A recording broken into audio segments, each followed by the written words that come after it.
I carried the folding chairs like they weighed nothing, even though my chest had turned to stone.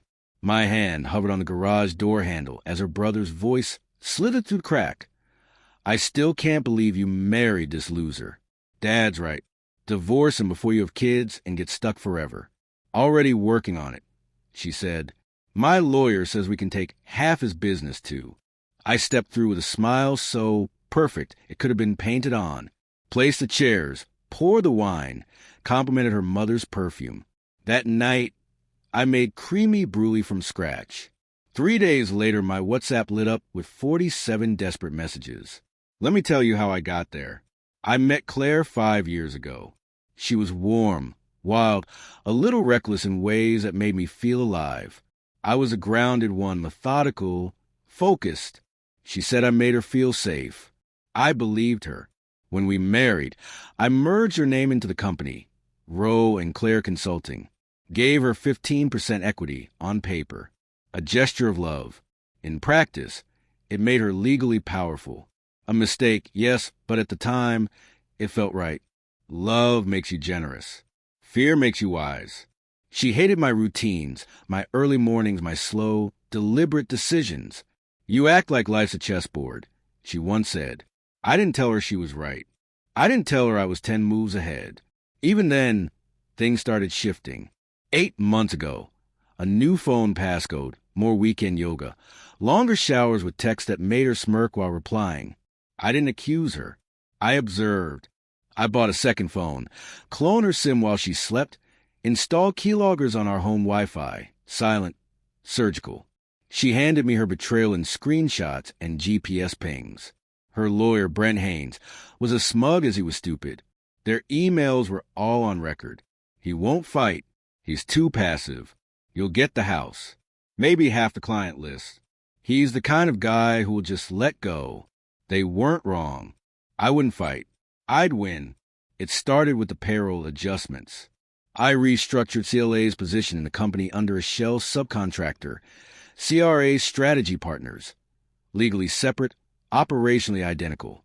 That 15% converted to a stake in a consulting entity with zero equity in the parent firm. All approved quietly at the last board meeting, where she was too busy to attend. I also rewrote our prenup. Not the actual one, just a version she needed to find.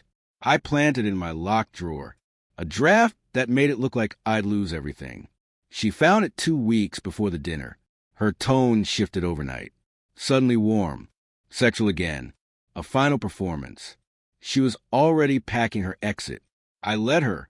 The night of the family dinner was my curtain rise. I cooked every dish myself. Prime rib, garlic confit potatoes, a rustic apple tart. Her father said it was the best meal he'd ever had. I smiled and topped off his bourbon. The garage moment wasn't luck. I knew her brother hated me. I placed the chairs where I needed them. Far enough for plausible distance. Close enough to hear every poisonous word. That was the confirmation. The last thread snapped.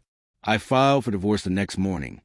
Not in our city, but 2 states over, in a jurisdiction favorable to corporate asset protection. My firm, legally distinct from Rowe and Claire, remained untouched.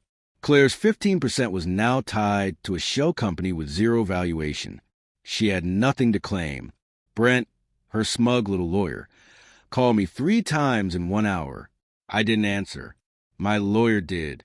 Sent over the documentation, the board votes, the payroll logs, the dissolution of Rowe and Claire into Rowe Solutions, LLC, all legal, all finalized weeks ago.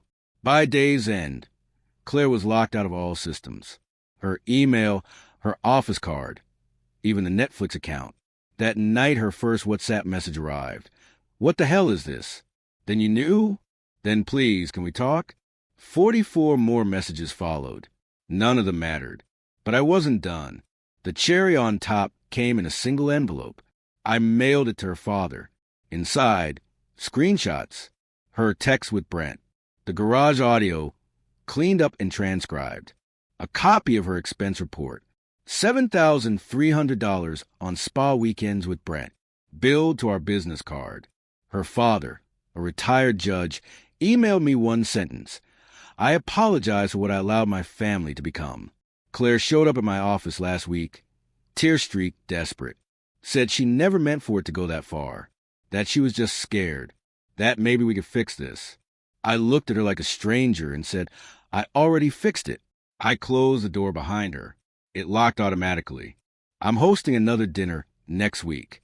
Just a few friends. No family. No liars. No snakes. I'll still cook the meal myself. I like the control, the precision, and I've already brought the chairs.